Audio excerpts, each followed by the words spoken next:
বিশ্ব শৰ্মা ডাঙৰীয়াৰ মুখ্যমন্ত্ৰী তেখেতৰ নেতৃত্বত যিখন নৱগঠিত চৰকাৰ, এই চৰকাৰখনলৈ আমি পোনতে অভিনন্দন জনাইছোঁ। আৰু এই চৰকাৰখনৰ প্ৰথমখন কেবিনেট বৈঠক হৈছিলে 6 জুনত। এই 6 জুনতে কেন্দ্ৰীয় চৰকাৰে যিধৰণে কেন্দ্ৰীয় কৰ্মচাৰীসকলৰ বাবে 2% মৰগীয়া বানচ ঘোষণা কৰিছিল আৰু অসম চৰকাৰেও 2% মৰগীয়া বানচ ঘোষণা কৰিছে, আমি ধন্যবাদ জনাইছোঁ। কিন্তু ঘটনাটো হ'ল যে এই মৰগীয়া বানাজ বছৰত দুবাৰকৈ কৰ্মচাৰীসকলে পায়। এইটো পে ৰিভিজনত আৰপি অনুসৰি 2017 আমাৰ জানুৱাৰী জুলাইত হয়। জানুৱাৰীটো আচলতে পাব লাগিছিল জানুৱাৰী মাহত, গৈ জুন মাহত দিলে, ক'বলগীয়া নাই।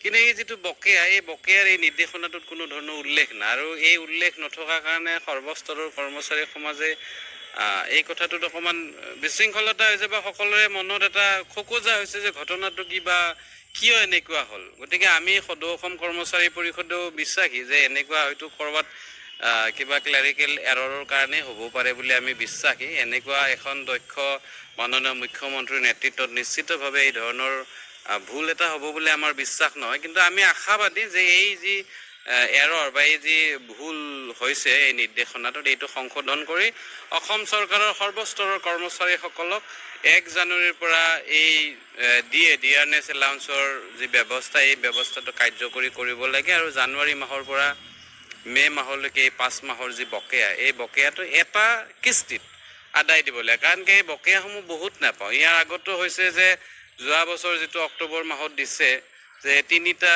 ইনষ্টলমেণ্টত 3টা কিস্তিত এই বকেয়াসমূহ দিছে। গতিকে আমি বিচাৰিছোঁ, ইতিমধ্যে আমি সদৌ অসম কৰ্মচাৰী পৰিষদে অসম চৰকাৰলৈ যোৱাকালি এখন আবেদনো জনাইছোঁ যে এইটো যি আশ্বাস হৈছে, এই আশ্বাসটো দূৰ কৰি এখন নতুন বা সংশোধিত এখন নিৰ্দেশনা প্ৰেৰণ কৰিব লাগে, যাৰ জৰিয়তে কৰ্মচাৰী সমাজ আমি সকলোৱে আশ্বস্ত হ'ব পাৰোঁ। সেইটো আপোনালোকৰ জৰিয়তে, আজি সংবাদ মাধ্যমৰ জৰিয়তেও আমি অনুৰোধ জনাইছোঁ, আহ্বান জনাইছোঁ। আৰু কৰ্মচাৰী বন্ধুসকলকো কৈছোঁ যে পৰহিৰ পৰা ইমান কৰ্মচাৰী বন্ধুৱে ফোন কৰি আছে, এই কথাটো আমাক অকণমান অসুবিধাত দিছে।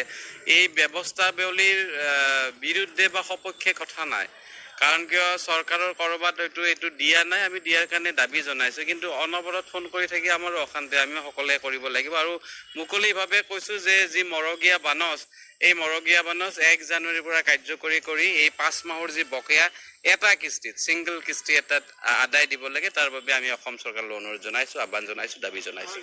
হয়, মই ক্লাৰিকেল এৰৰ বুলি কোৱা নাই, যে ক্লাৰিকেল এৰৰ হ'ব পাৰে। কাৰণ কিয় মাননীয় ডক্টৰ হিমন্ত বিশ্ব শৰ্মা ডাঙৰীয়াৰ যি দক্ষতা, তাত কাৰো সন্দেহ নাই। আৰু তেখেতৰ দক্ষতাৰ ক্ষেত্ৰত যে এই ধৰণৰ কিবা এটা ভুল হ'ব আমি কোনেও ভাবিব নোৱাৰোঁ। হয়তো লিখোঁতে টাইপ কৰোঁতে ক'ৰবাত ভুল হ'ব পাৰে, মই সেই ধৰণে হয়তো নিজক আশ্বস্ত কৰিবলৈ চেষ্টা কৰিছোঁ, বা বিগত সময়ত যিটো হোৱা নাই।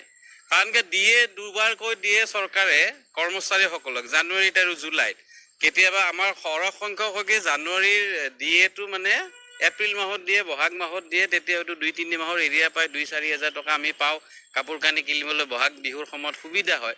আৰু জুলাইটো দেৰি হয়, কি দেৰি নহয়, এইটো দিয়া হয় যে দুৰ্গা পূজাৰ আগে দিয়ে, হয়তো আমি কাপোৰ কানি কিনিবলৈ 2-4 হাজাৰ টকা সকাহ হয়। কিন্তু এতিয়া এটা ইনষ্টলমেণ্টতে দিয়ে। কিন্তু বিগত সময়ত বিভিন্ন অসুবিধাৰ কাৰণে হয়তো ইনষ্টলমেণ্ট 3টাত কৰিছে। আৰু বিগত সময়ত যি ইনষ্টলমেণ্ট, সেই ইনষ্টলমেণ্টতো আমি 1% দিয়ে, মানে 1% 0.1% আমি লুজাৰ হৈছোঁ। 3টা ইনষ্টলমেণ্টত দিলে মানে কি 3 ভাগ হ'ল, 33 99 হ'ল, 99 হ'লে 100টো নহ'ল, এই 0.1টো আমি লুজাৰ হৈ থাকিলোঁ। সেই কথাটোও কৈছোঁ, তথাপিতো আমি এৰি দিয়া নাই। কিন্তু এই কথাটোতো ক'ৰবাত ৰৈ গৈছে, আমি বঞ্চিত হৈছোঁ। গতিকে এইবাৰ অন্ততঃ যাতে কিস্তি হিচাপত নকৰি এই যি মৰগীয় বানচ 1 জানুৱাৰীৰ পৰা অতি শীঘ্ৰে এই পুনৰ প্ৰকাশ কৰিব লাগে এই নিৰ্দেশনা, আৰু 1 জানুৱাৰীৰ পৰা দিব লাগে। আৰু যিটো এৰিয়াৰ, এই এৰিয়াটো এটা কিস্তিত দিব লাগে, আমি সেইটোৱে অনুৰোধ জনাইছোঁ। নিশ্চিতভাৱে আশাবাদী। এইকাৰণে মই কৈছোঁ যে নিৰ্দেশনাটো ওলাইছে, পুনৰ ওলাব পাৰে, সেইটোত সংশোধিত ৰূপত ওলাব পাৰে। এনেকুৱা বিভিন্ন ধৰণৰ হয়তো যে এইটো নিৰ্দেশনা ওলাই গ'ল, এইখিনি কথা ৰৈ গ'ল, পুনৰ এইটো ওলাব পাৰে। আমি বিশ্বাসী, আশাবাদী। এইকাৰণে যে আজি বছৰ ধৰি চাকৰি কৰি সকলোৱে যে 2টা মৰগীয়া বানচ দিয়ে আমি পাওঁ জানুৱাৰী জুলাইত, কেতিয়াবা হয়তো 2-3 মাহ হ'লে এইটো এৰিয়াৰ হয়, এইটো হৈ আছে। গতিকে এইবাৰ যে এই নতুন চৰকাৰখনে এনেকুৱা কৰিব, নিশ্চিতভাৱে আমাৰ বিশ্বাস নহয়। সেইকাৰণে যে এই চৰকাৰখনৰ ওপৰত আমাৰ পূৰ্ণ আস্থা বিশ্বাস আছে, মাননীয় মুখ্যমন্ত্ৰী মহোদয়ৰ ওচৰত আমাৰ পূৰ্ণ আস্থা বিশ্বাস আছে কাৰণে আমি আশাবাদী। আৰু আমি আশাবাদী যে অতি শীঘ্ৰে দিব। আমি সেইবাবেই কৈছোঁ যে জুন মাহ শেষ নহওঁতে এই দৰমহাৰ বিল প্ৰস্তুতকৰণ প্ৰক্ৰিয়া আৰম্ভ নহওঁতে এই সংশোধিত ৰূপত এই নিৰ্দেশনাটো ওলাব লাগে, যাতে আমি সৰ্বস্তৰৰ কৰ্মচাৰী আশ্বস্ত হ'ব পাৰোঁ আৰু আমাৰ প্ৰাপ্যখিনি আমি আদায় ল'বলৈ সক্ষম হ'ব পাৰোঁ, তাৰ বাবে অনুৰোধ জনাইছোঁ। যদিতো নহয় সেইটো চিন্তা কৰা যাব, বা যদি নোহোৱাৰ কথাটো নাই, আমি হোৱাতেই পক্ষপাতি বা হোৱাৰ ক্ষেত্ৰতে আশাবাদী।